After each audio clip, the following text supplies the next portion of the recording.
saya mendapat kesempatan untuk mengunjungi Arsip Nasional Republik Indonesia dalam rangka tur warganet. Jadi ini kesempatan yang langka sekali. Kita menjadi salah satu orang yang mendapat kesempatan akses mengunjungi kegiatan-kegiatan kearsipan ya. Jadi seperti apa keseruannya? Kita lihat aja. Stay tune.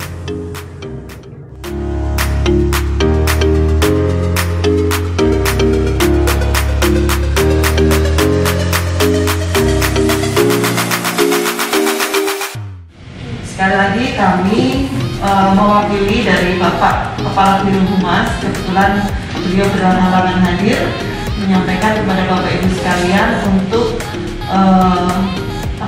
melaksanakan kegiatan ini dengan baik. Mudah-mudahan nanti Bapak Ibu sekalian akan didampingi oleh pendamping-pendamping pemandu ya yang sudah kita siapkan. Jadi Arsip Nasional Republik Indonesia ini bertanggung jawab atas penyelenggaraan kearsipan. Jadi memang hal-hal yang berhubungan dengan arsip. Tapi arsip apa saja? Tentunya yang mengandung nilai sejarah seperti itu. Nah, seperti yang disampaikan oleh Mas Oji, nanti kita akan pertama ke diorama yang lagi ya, sekaligus kita melihat jelas apa itu diorama, kemudian apa itu penyimpanan, seperti itu. Nanti kita akan lebih jelasnya akan kita jelaskan di bawah tadi ya Mas. Betul. Nah, tapi untuk sebelum masuk ke diorama sejarah perjalanan bangsa, teman-teman bisa lihat di sebelah sana itu ada satu pintu. Nah, itu adalah pintu yang digunakan untuk menuju ruang layanan air.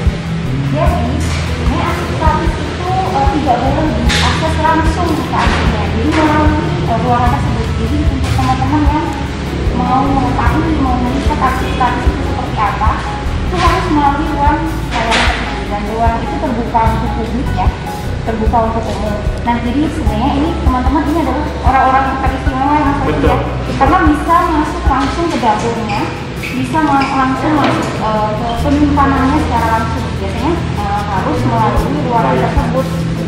Layanan kearsipan. Jadi di ruang layanan kearsipan tersebut teman-teman nantinya bisa melihat dan membaca arsip-arsip yang dibutuhkan dan tentunya arsip-arsip yang tersedia di Arsip Nasional seperti itu.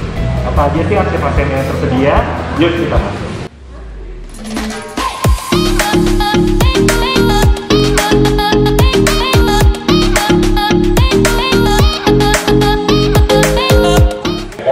Kita bahas super semar yang kami temukan. Inilah 3 jenis super semar ini. Yang pertama, ini yang kami ambil dari Pusat Penerangan Angkatan Darat atau Puspenak, Ustadz Ali ya. Kemudian yang kedua adalah dari Jenderal TNI AD Purnawirawan M. Yusuf, dan satu lagi dari Akademi Kebangsaan. Ada 3 jenis super semar. Apakah itu semuanya asli? Yang jadi pertanyaan, ketika dibilang itu asli karena secara bentuk ada, secara informasi jelas gitu kan ada. Cuma apakah itu otentik? Ternyata tidak. Bedanya apa sih? Jadi ketika ini dia ahlinya kalau asli dan otentik. Jadi kalau autentik itu memang dibuat oleh istilahnya dibuat oleh lembaga yang bertanggung jawab memang pada saat itu memang membicarakan otentik itu sesuai dengan konten dan konteksnya. Jadi memang dibuat oleh lembaganya. Tapi menurut waktu itu sudah sempat diberitakan juga ya Mas Asia, ketiganya ini tidak otentik karena sudah dilakukan pengujian kimia, kemudian pengujian tata naskah dinas. Jadi tata naskah dinas itu adalah bagaimana cara menulis hurufnya, kemudian fontnya, kemudian kertas yang digunakan gitu. Yeah. Ternyata semuanya tidak otentik. Nah, di sini kita berada di ruang penyimpanan arsip media baru. Jadi arsip statis yang ada di Arsip Nasional itu ada 2 jenisnya. Yang pertama arsip konvensional, yang kedua kemudian arsip media baru. Nah, di sini ruang penyimpanan arsip media baru.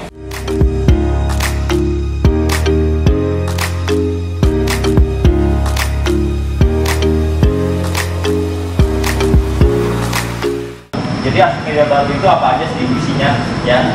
Contohnya itu ada arsip film, arsip foto, arsip rekaman suara, arsip video, imatik, arsip mikrofilm dan grafis.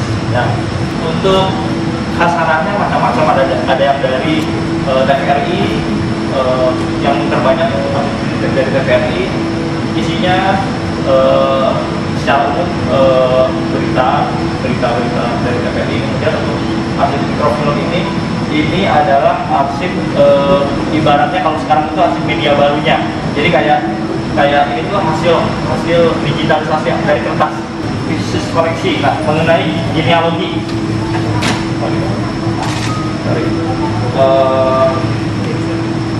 Arsip ini berkenaan dengan arsip turunan ya, dari beberapa pengunjung kami. Memang mungkin ada yang mencari asal muasal mereka. Nah, ini arsip mikrofilm isinya adalah hasil scan atau cetak ulang dari kertas ya.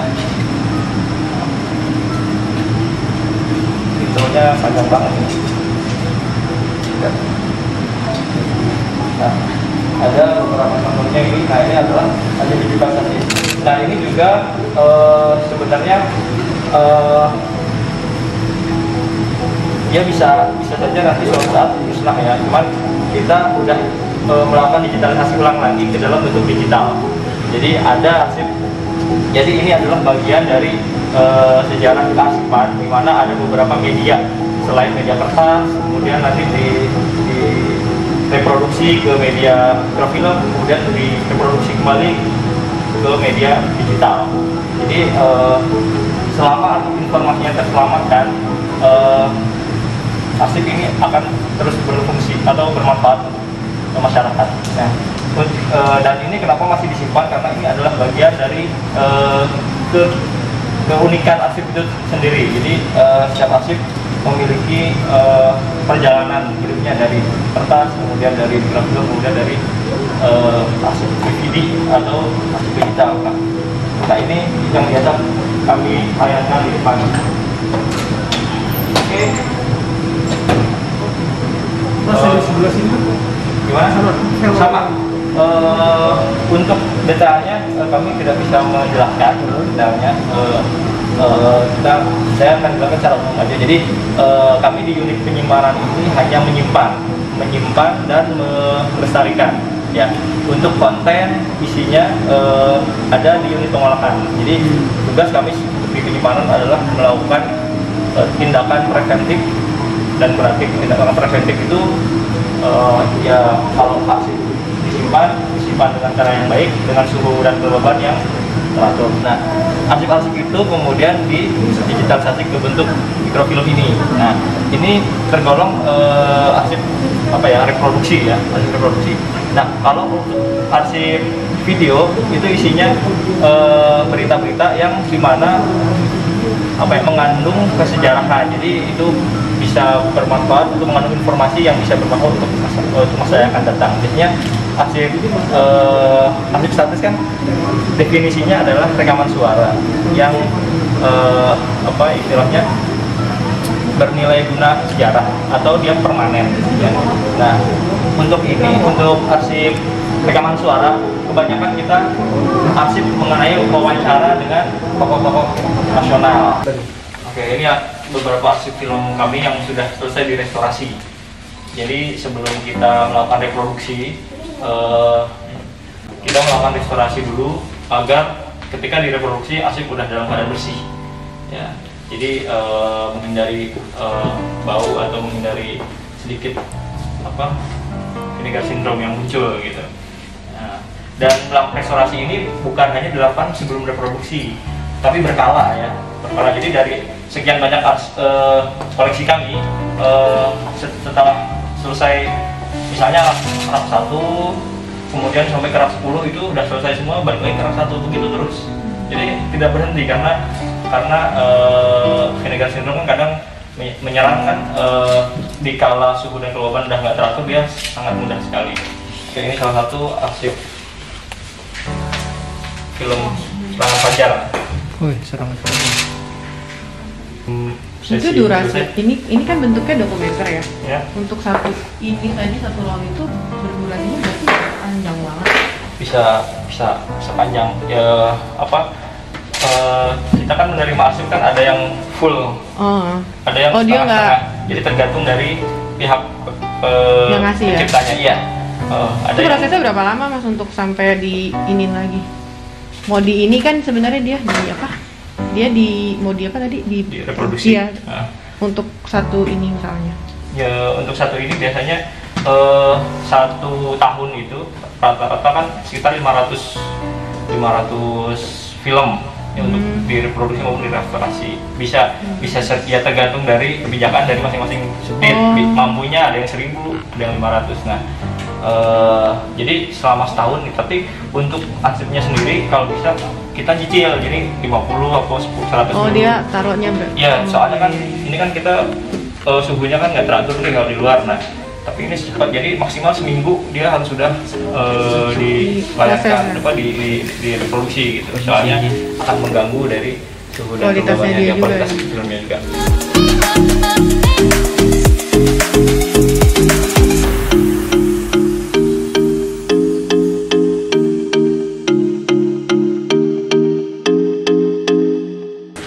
Untuk ruangan ini untuk arsip berbahan dasar kertas ya.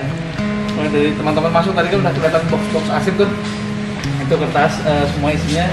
Ini salah satu contohnya, bisa saya lihat.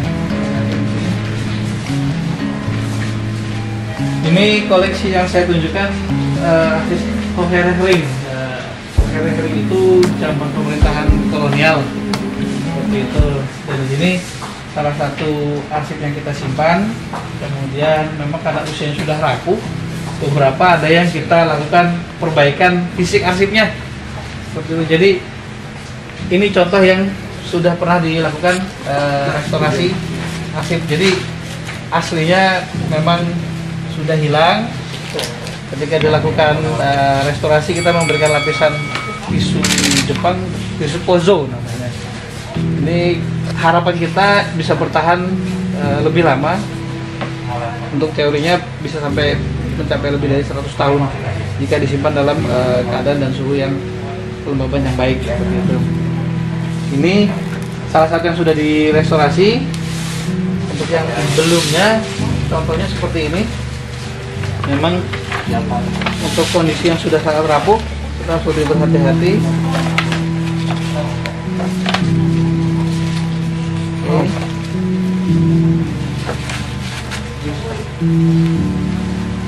Seperti ini teman-teman. Dan semua Hohenheim ini berbahasa Belanda semua, dan informasinya Belandanya juga Belanda dengan apa namanya itu, tatanan bahasanya yang klasik ya, dia berbeda dia. Ini untuk lihat kerusakan yang bisa terjadi di arsip. Ini memang sudah bawaannya, karena memang kondisinya masih terlihat baik, maksudnya baik. Ada beberapa tulisan yang memang sudah tidak terlihat karena termakan rayap, tapi melalui proses restorasi diharapkan bisa bertahan lama seperti ini, seperti itu ya. Dan biasanya kita memberikan sampul, karena ini sudah ada jilidnya dari sananya, kita menyampulnya supaya lebih terlindungi.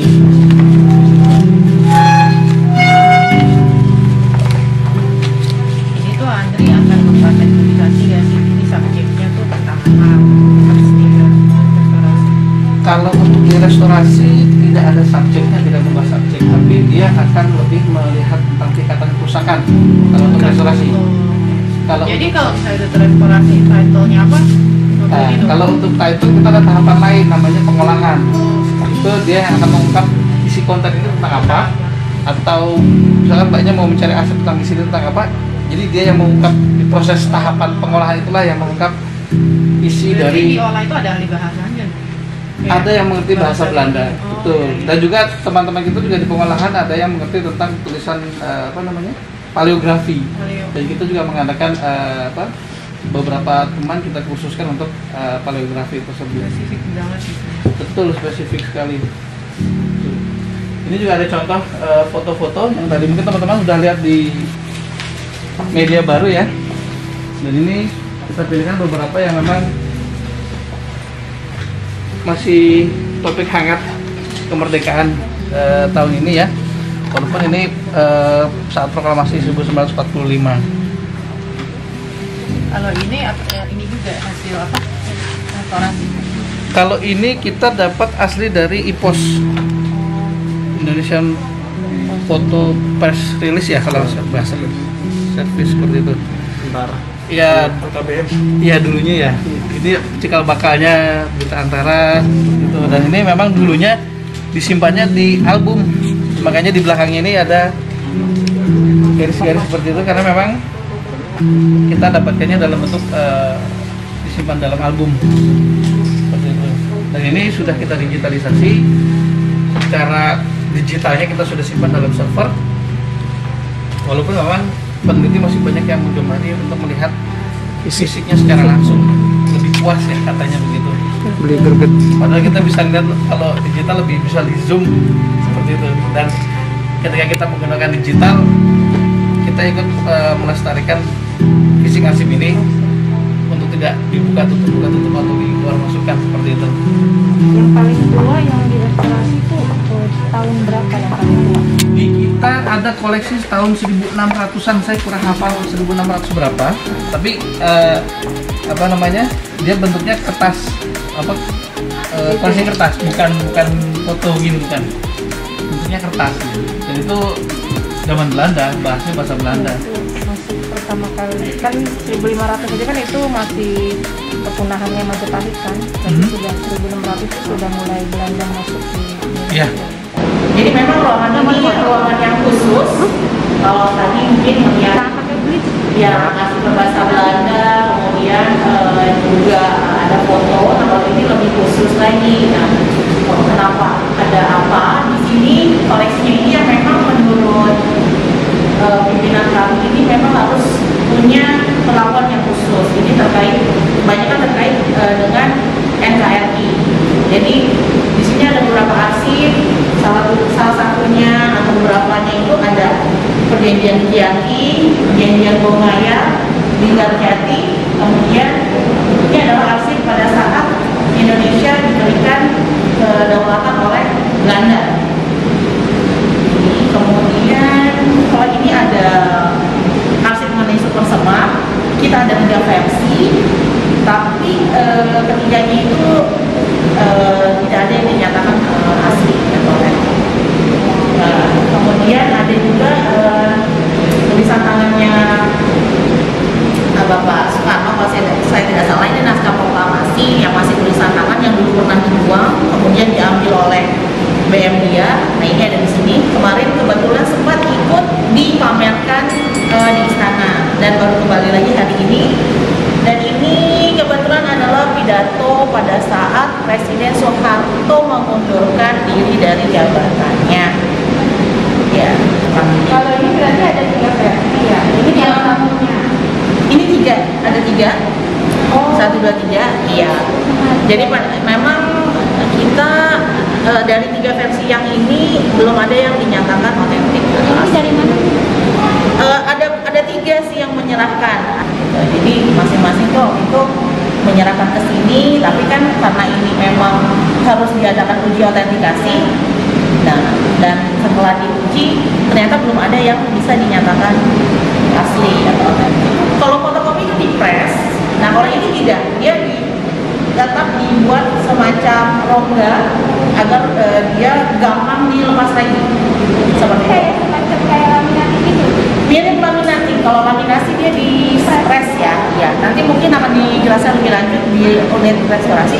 Nah, ada juga yang memang untuk mempertahankan fisiknya langsung dengan menggunakan tisu Jepang dan juga ada lemnya. Nah, mungkin nanti teman-teman di restorasi akan menjelaskan lebih lanjut lem apa yang mereka gunakan. Pada dasarnya dia menggunakan tisu Jepang, jadi memang ini akan merawat kalau tidak salah 100 tahun lagi untuk fisiknya. Tetapi yang jadi perhatian ini adalah mungkin ketebalan tisunya itu apakah akan membuat informasinya terbaca atau jadi blur. Jadi kayak itu tisunya itu ditempelin. Iya, itu semacam itu. Nanti ada mungkin yang di restorasi yang menjelaskan lebih lanjut karena memang ada ada beberapa teknik perawatan arsip dan juga tisunya yang digunakan tisu yang bagus. Ini kan kebetulan karena dia tahun 1660 ya kalau tidak salah, ini dengan raja lokal. Dia biasanya ada bahasa Belanda, kemudian bahasa Arab Melayu, atau juga bisa ada koreografinya biasanya. Seperti yang tadi udah lihat di J2 ya. Selamat datang di restorasi arsip. Ya, ini unit restorasi arsip yang tugas fungsinya yaitu merawat, memperbaiki arsip statis yang ada di ANRI, ya, baik itu kertas maupun non kertas. Terus punya tugas juga